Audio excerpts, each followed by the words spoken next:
परंतु आता MPSC स्वतःच्या घरातली माणसंच बाह्य यंत्रणेद्वारे भरून राहिले आणि कॅन्डिडेट 11 महिन्यासाठी भरून राहिले म्हणजे ते कॅन्डिडेट वसूल करण्याचा प्रयत्न करतील तर मग ते का करू शकते. नमस्कार पोट्टेहो, जय MPSC. तर कालच म्हणजे 23 फेब्रुवारीला महाराष्ट्र शासनाच्या सामान्य प्रशासन विभागाने एक GR काढला आहे आणि त्याच्यामध्ये ते म्हणते का बा MPSC मध्ये 45 लिपिक टंकलेखकाची पदं ते बाह्य यंत्रणेद्वारे भरणार आहे म्हणते. बाह्य यंत्रणेद्वारे MPSC मधली घरची माणसं. तर आता बाह्य यंत्रणा म्हणजे कॉन्ट्रॅक्ट बेसिस नाही का, जसं की महापरीक्षा पोर्टल, TCS, IBPS ह्या झाल्या बाह्य यंत्रणा. तर महापरीक्षा पोर्टलचा तर समजा पुरा डोंगाच कार्यक्रम त्यानं करून टाकला होता ना. TCS IBPSनं बी आता जो परवाचा जो पेपर झाला WCDचा तर तो पेपर बी फुटला होता. तो पेपर घेतला होता TCSनं. त्यानंतर TCSनं घेतली होती तलाठी भरती. तलाठी भरतीमध्ये बी घोळ झाला असं पोट्टे म्हणते. पेपर फुटला असं पोट्टे म्हणते. मी नाही म्हणत रे बा, पोट्टे म्हणते का बा फुटला होता. तर मग पोट्टेचं काय म्हणणं आलं का बा ह्या बाह्य यंत्रणा आहेत ह्या बंद केल्या पाहिजे न, सगळ्या परीक्षा ह्या MPSC मार्फत घेतल्या पाहिजे. काहून तर MPSC ही ट्रान्सपरंट पारदर्शक एक संस्था आहे म्हणते. ते जे काही समजा पेपर घेतील ते व्यवस्थित घेतील, कोणत्या पोट्ट्यावर तर अन्याय नाही होणार आणि पेपर फुटीचं असं काही कार्यक्रम तिथं होणार नाही आणि जेन्युअन कॅन्डिडेट तिथं समजा परीक्षेद्वारे घेतल्या जातील MPSC मधून. त्यामुळे पोट्टे म्हणते का बा बाह्य यंत्रणेद्वारे पदभरती बंद करा न, MPSCनं स्वतः पदभरती घेतली पाहिजे. परंतु आता MPSC स्वतःच्या घरातली माणसंच बाह्य यंत्रणेद्वारे भरून राहिले. म्हणजे झालं कसं आहे का गावात एखादा माणूस आहे का त्याच्याबद्दल अशी ख्याती आहे का बा तो सोयरिकी चांगले आणते, स्थळं चांगले आणते, म्हणून आपण आपल्या पोरीचं सोयरीक करण्यासाठी त्याच्याकडे जावं, त्याला म्हणावं का बा आमच्या पोरीले चांगली एखादी सोयरीक पाहून दे, चांगलं एखादं स्थळ पाहून दे. नंतर तिथं गेल्यावर आपल्याला असं लक्षात येते का बा त्या सोयरीक करणाऱ्या माणसाची स्वतःचीच पोरगी दुसऱ्यासोबत पळून गेली आहे. मग कसं वाच नाही. म्हणजे एखादा शेतकरी असा आहे का जो उत्तम शेती करते, प्रॉपर शेती करते, प्रॉपर उत्पन्न काढते, सगळं एकदम शेतीच्या बाबतीत त्याचा हात कोणी धरू शकत नाही, म्हणून आपण त्याला म्हणतो का बा आमची जी काही शेती आहे थोडी ती बी तुम्हीच करा असं आपण त्याला म्हणाले जातो. आणि तिथं गेल्यावर आपल्याला समजते का त्यानंच स्वतःची शेती बटईनं दिली आहे. नाही का असं झालं हे असं झालं ना, कारण MPSCच स्वतःच्या घरातली माणसं जे काही रिक्त पद आहे लिपिक टंकलेखकाचे 45 पदं सध्या बाह्य यंत्रणेद्वारे भरणार आहे म्हणते. कॉन्ट्रॅक्ट बेसिसवर भरणार आहे म्हणते, कॉन्ट्रॅक्ट बेसिसवर. कारण तर त्याच्याकडं मॅन पॉवर कमी पडून राहिली म्हणून ते कॉन्ट्रॅक्ट बेसिसवर भरणार आहे म्हणते. आता कॉन्ट्रॅक्ट बेसिसवर कसे पदं भरल्या जाते ते मी तुम्हाला वेगळं सांगायची गरज नाही, ते तुम्हाला माहीत असणच. पण मी तुम्हाला एक उदाहरण सांगतो. उदाहरण का माझ्या एक मित्राचा मित्र होता, त्यानं 4 वर्षाची इंजिनिअरिंग 7 वर्षात काढली आणि तो हुशार एवढा होता, त्याची हुशारी म्हणसान तर एखादं शेमडं पोरगं बी त्याच्या मेंदूले मेकूड लावून जाईन एवढी त्याची हुशारी होती. पण तो आता एका चांगल्या विभागामध्ये कॉन्ट्रॅक्ट बेसिसवर लागला तिथं आणि मागच्या 4 वर्षापासून त्या विभागामध्ये तो काम करून राहिला ना. आमच्यासारखे इंजिनियर का करून राहिले, परीक्षा देऊन राहिले. काहून तर मीनं माझ्या पप्पाला म्हणलं होतं का पप्पा माई बी अशी एखाद्या जागी सेटिंग लावून द्या कॉन्ट्रॅक्ट बेसिसवर, नाही का, लावून द्या सेटिंग. तर पप्पानं म्हणे उलटा करून मारला होता ते. म्हणजे ज्याचे लग्गे आहे, सेटिंग आहे किंवा मग आहे ते गेले पुढं आणि आपल्यासारखे बोंबलत बसले मागं, कारण आपले कुठं लग्गे नाही आहे, नाही का. तर मग हे राहते झोला झंडी काम कॉन्ट्रॅक्ट बेसिसचं. ते कॉन्ट्रॅक्ट म्हणाले राहते 11 महिन्याचा, पण तो नंतर वाढत जाते ना. कॉन्ट्रॅक्ट बेसिसवरची जी काही भरती आहे ती बंद करण्यात यावी या बाबतीत पण काहीतरी GR काढला आहे म्हणते, ते रद्द केली आहे म्हणते. परंतु आता MPSC स्वतःच कॉन्ट्रॅक्ट बेसिसवर तर पदं भरून राहिली. आता कॉन्ट्रॅक्ट बेसिस म्हणजे 11 महिने, म्हणजे आता MPSC हे जे काही पोट्टे घेतील 45 लिपिक टंकलेखक ते असतील 11 महिन्याच्या बेसिसवरती कॉन्ट्रॅक्टवरती आलेले तिथं. आता MPSC मधून जर समजा एखादी जाहिरात येणार असेल तर ते जाहिरात यायच्या 1-2 आठवड्या आधीच कोणत्या पोस्टसाठी किती जागा आहे याबद्दलची माहिती टेलिग्रामवर तर स्प्रेड होत राहते.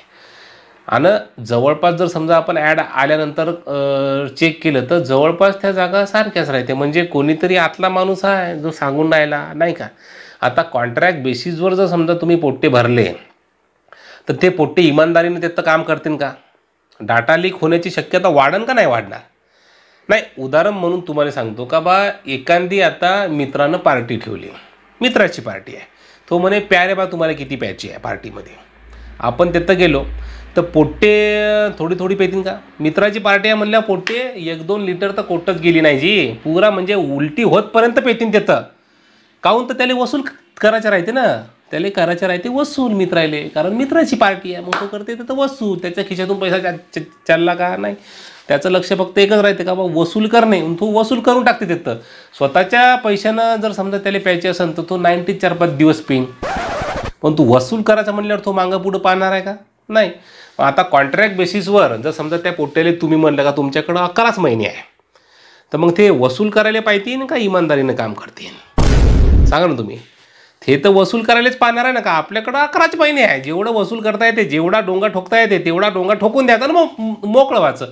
कारण 11 महिन्यानंतर आता त्याचा तो कॉन्ट्रॅक्ट रिन्यू होईल का त्याला काढून टाकतील हे सांगता येते का? नाही. मग तो जास्तीत जास्त वसूल करण्याकडे त्याचं लक्ष राहील.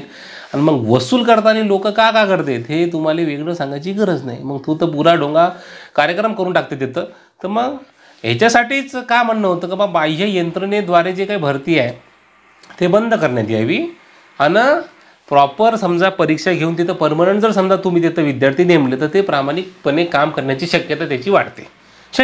ते 100% प्रामाणिकपणेच काम करतील असं आपण सांगू शकतो का? नाही. कारण ज्याचा त्याचा स्वभाव राहते तर पण शक्यता वाढते प्रामाणिकपणे काम करण्याची. आणि कॉन्ट्रॅक्ट बेसिसवर बाह्य यंत्रणेद्वारे भरती तर हे समजा आता पोट्टे म्हणून राहिले का बंद केली पाहिजे. तर मग ह्याच्याकडं शासनानं, प्रशासनानं, सरकारनं लक्ष दिलं पाहिजे असं मला वाटते. कारण नाही काही म्हणलं तर समजा एवढे लोक म्हणून राहिले म्हणजे थोडा तरी घोळ असणारच आहे ना ते. उगाच कोणी काही म्हणणार आहे का? नाही. थोडं तरी काहीतरी असू शकते. असणच असं मी म्हणून नाही राहिलो, पण असू शकते. त्यामुळं बाह्य यंत्रणेद्वारे भरती जी आहे ते बंद केली पाहिजे. आणि समजा जर आता मागणी करून राहिले लोक का बा बाह्य यंत्रणेद्वारे भरती बंद करून MPSCनं स्वतः परीक्षा घेतल्या पाहिजे, तर MPSC म्हणते आम्हीच माणसं आमच्याकडचे जे आहेत हे बाह्य यंत्रणेद्वारे भरतो. म्हणजे आता किती कसं डोक्याला ताप झाला पोट्टेचा, नाही का? किती कसं डोक्याला ताप झाला. आता MPSC जर म्हणत असेल का आम्हीच कॉन्ट्रॅक्ट बेसिसवर भरतो, बाह्य यंत्रणेद्वारे भरतो, तात्पुरत्या स्वरूपात भरतो, तर मग पोट्ट्यानं करावं का फक्त पाहतच राहायचं? नाही. म्हणजे ते तर आता शेवटी का करणंच आहे. पाहत राहणे हे सोडून आपल्याकडे दुसरा काही उपाय राहते का? ते तर म्हणजे आपण करतच आलो आहे ना, आपल्याला झक मारून ते करणंच आहे. त्याच्यात काय आपण बदल आणू शकत नाही, कारण आपण सामान्य माणसं, नाही का? परंतु मी बी एक सामान्य माणूस आहे, पण माझ्याकडे एक माध्यम आहे माझं मत मांडण्याचं, त्यामुळे मी मत मांडून राहिलो. तुम्ही बी मत मांडू शकता. बरं, सरकारनं जो GR काढला आहे का MPSC मधली पदभरती ही बाह्य यंत्रणेद्वारे होऊन राहिली, याच्याबद्दल तुम्हाला काय वाटते? तुम्ही तुमचं मत कमेंट करून नक्की सांगू शकता. कारण आपण सामान्य माणसं आहोत. मत मांडणे सोडून आपल्याकडं दुसरं काहीही हातात राहत नाही. आपण दुसरी कुठलीही घंटी वाजवू शकत नाही. त्यामुळे ही घंटी तुम्ही वाजवू शकता. तर मला असं वाटतं का तुम्ही मत इथं मांडलं पाहिजे. कारण तुम्ही जर विचार करसाल का मग सरकारले का वाटत असन, मग का वाटन सरकारले, हा विचार करू नका. कारण सरकार कोणत्या पक्षाले किती जागा द्यायच्या, किती जागा वाटायच्या, त्या विचारामध्ये सध्या गुंग आहे. त्यामुळे ते काही तुमच्याकडं लक्ष देणार नाही. आपण सामान्य माणसं आहोत, आपण मत मांडू शकतो, ते तरी मांडा. तेही मांडायचं नसन तुम्हाला, तेही मत मांडण्याचा, कमेंट करण्याचा जर समजा तुम्हाला कंटाळा येत असन तर बापूरे मी तुम्हाला येतून हात जोडतो, असा हात जोडतो. म्हणजे तेही जर तुम्हाला नको वाटत असेल तर. बाकी तर काही आता मी जास्त बोलू शकत नाही. पण मला तरी हा जो काही GR त्यानं काढला आहे तो चुकीचा वाटते. का बाह्य यंत्रणेद्वारे भरती MPSC सारख्या संस्थेमध्ये तरी व्हायला नाही पाहिजे. कारण दुष्परिणाम याचे लॉंग टर्मचा जर विचार केला तर बहुत दुष्परिणाम आहे. एक तर समजा 11 महिन्यानंतर खरंच ते कॅन्डिडेट जर समजा तुम्ही काढणार असाल तर मग त्या कॅन्डिडेटने 11 महिन्यानंतर का करावं हाही एक प्रश्न तिथं उपस्थित होते. आणि कॅन्डिडेट 11 महिन्यासाठी भरून राहिले म्हणजे ते कॅन्डिडेट वसूल करण्याचा प्रयत्न करतील, तर मग ते का करू शकते हा विचार आपण न केलेलाच बरा. त्यामुळे हे अशा प्रकारचे बाह्य यंत्रणेद्वारे भरती करण्यापेक्षा जर समजा तुम्ही प्रॉपर परीक्षा घेऊन जर समजा तिथं विद्यार्थी आणले तर ते लॉंग टर्मच्या दृष्टीने चांगला विचार करून इमानदारीनं काम करण्याची त्याची शक्यता वाढते. त्यामुळे हा काय निर्णय मले पटला नाही. तुम्हाला का वाटलं ते तुम्ही मला कमेंट करून सांगू शकता. मी तुमच्या सगळ्याच्या कमेंटची वाट पाहून राहिलो. ठीक आहे. काळजी घ्या तोपर्यंत स्वतःची. जय MPSC.